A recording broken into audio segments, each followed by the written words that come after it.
What's up guys, Juno Sloth here, and we are back on the Little Juno Sloth account. Going to be featuring lots more beginner tips in this video, explaining a few more things, and then we are going to upgrade to Town Hall 3, where we can really start to teach you a few more early game attack strategies. So if we first look at our storages, we are maxed out. We're capped off at 7,000 of each. This is what I was explaining in the last video, in that you want to try and get your storages upgraded as quick as you can, because you will cap out very quickly when you're raiding people online and when you're getting those resources from the mines and pumps. Looking at what we get for upgrading to Town Hall 3, we do get the mortar on the right hand side there, but the building in the centre is the laboratory. This is what you use to upgrade your troops. So currently we have the Barbarians and the Archers. We can use the laboratory to upgrade them to future levels in order to make them stronger, faster, have more health, and all around better troops. This obviously helps you as you move through the game and come across stronger bases. I did mention the gem box in the previous video, and you can see I did speed up the gameplay there, and we received 25 gems as we removed that obstacle. So we're up to 300 gems. We need 500 for that third builder if you remember, and also as I was explaining in the last video, you don't want to be sitting with your builders doing nothing. So let's upgrade this cannon and come back when they're all finished. There we have it guys, Town Hall 3, we are there, and this will allow us to upgrade our buildings even further and build new ones. You can see moving into the shop, we can build more of the buildings we already have, so we can have extra gold mines and storage, elixir collectors and storage. Let's start building them so we can make some more resources, and also we did unlock some new buildings as well. So we did unlock some decorations. These don't really do too much, obviously. As they say, just decorate your base. Here is the laboratory where we can upgrade our troops. That is going to be very important. We'll get to that in another video, but first let's build another army camp. So the army camps are used to store your troops. The barracks build them and train them, but then the army camps actually store them. And the more army camps you have, the more troops you can hold. As we upgrade the army camps, we can then hold even more. This is going to be a big help when we do our attacking, because naturally you're going to have more troops to use. Here is the mortar, the new defense we unlocked for upgrading to Town Hall 3.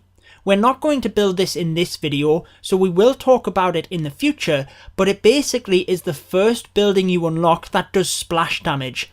Now all that means is it can hit multiple of your troops with one shot, but it can be very effective at this level. We also unlocked the village edit mode, so you can freely move around your base and design it however you want. We will use that a little bit later on, just to kind of switch our base around a bit. Nothing too strategic, but we will bring out future videos on base designs, especially at this low level. So let's dive out into multiplayer for the first time on this account. I have Barbarians and Archers cooked up, what is known as the Barch Strategy. I have upgraded my barracks there to unlock the Goblin. He is used purely to steal resources, but we will show him in another video. Now at this level, all you're really interested in is the resources, the Gold and Elixir. You can see that displayed on the top left corner. So this base is ideal. We have 1,500 of each. Now there are a couple of defences, so we're going to place Barbarians in first. They are a little bit more tanky because they have more health, and then we can bring Archers in behind in order to shoot over the top of the Barbarians and help to take the defences out. You have 3 minutes for the entire battle, and this is more than enough time at Town Hall level 3, so take your time to pick away at the defences first, especially on bases like this where they haven't built any walls yet, and then your troops will be free to roam around the base and take out the resources afterwards. If you focus your troops in on other buildings, it gives the defences time to shoot away at your troops, and they're constantly taking more health off them. It's much more efficient to try and take the defences down first, and then you have nothing to shoot at any of your troops. I accidentally deployed quite a few more troops as I was trying to zoom in, but it does show a good example of the amount of troops left on the map. Even if they survive, you do not get these troops back. Once you have deployed them, that's it. They're gone forever. You'll have to retrain them in the barracks, but the ones that you haven't deployed you can see are still in my army camp. So when you're trying to save up for resources and it costs you to actually remake the troops, you do want to try and be efficient and not deploy more than what it is needed. This is something that will come with practice and just playing the game. You will begin to understand the strength of your troops and the types of bases they can take out. You'll then have a good idea of how many you need to deploy. Let's go ahead and build ourselves some walls. When you want to upgrade them, you can select an entire row of walls and upgrade them all at once. The walls are used as an added defense to try and stop the attacker getting into your base. If you think just about the barbarians, without a wall, they can run straight up to a building. However, if there is a wall in place, they have to get through that first before they can attack, and any defenses standing behind the wall will have enough time to be shooting at the barbarians that entire time, so it buys time for your defenses to do damage on the attacker. If you can enclose your strongest defenses or your most valuable buildings within a wall, it makes them harder to get to. You can sometimes use walls to redirect troops and draw them into a certain area. This is then a good position to place hidden traps, which you unlock more of them as you progress through the game. At Town Hall 3 you unlock 2 small bombs. I don't have them currently, but a good position for them would be next to the cannon on the right, in between the gold mine. Troops would be drawn into that cannon because the wall is not fully attached in that area, and then there would be 2 hidden traps waiting for them. So we've just quickly chucked a base together, but what we'll do is we'll unlock the mortar and the bombs and everything for Town Hall 3 and then try to make something a little bit more strategic to help you guys out at this level.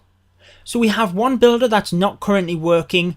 Let's use him to upgrade this gold mine, and then we will finish off our Barch troops, our Barbarians and Archers, and then we will go out and have one more attack before we wrap up this video.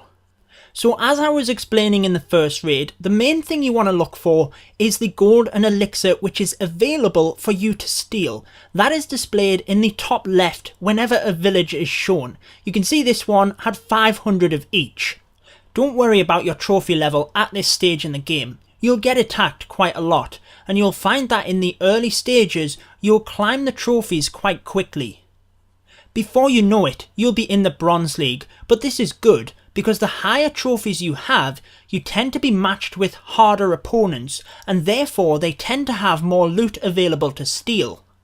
Here's a base that has nearly 4,000 elixir and over 4,000 gold to steal, so this is a very good base to attack.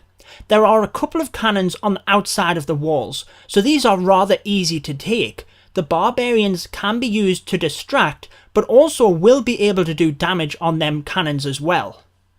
Once they are down, the only defense left is this archer tower. Now the barbarians cannot do damage on it directly because the wall is in the way, but I was able to use them to distract the archer tower because they have more health, and then the archers I was able to deploy and they shot over the wall to take out the archer tower. That is the Barch strategy in a nutshell, but we will bring it to you more featured in another video.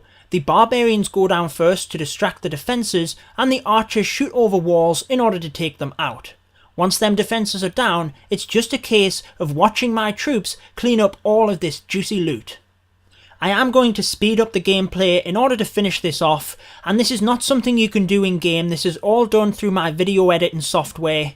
You can see that I've taken out all of the buildings in the middle, but there's a builder hut in the corner and a one in the other corner. This is something you will come across quite a lot as you move through the game. It's purely to try and waste time and make you run out of time in the battle. It won't really affect you if you're just going for loot, but as you move through the game and get more competitive, the last thing you want is to get a 99% 2-star because of a stray builder's hut. So that wraps it up for this video. Stay tuned as we move through Town Hall level 3, bringing you strategy and tips and tricks for these low levels. I've been your host Judo Sloth. Subscribe for more Clash of Clans, and until next time, peace out guys. Stay tuned for more Clash of Clans.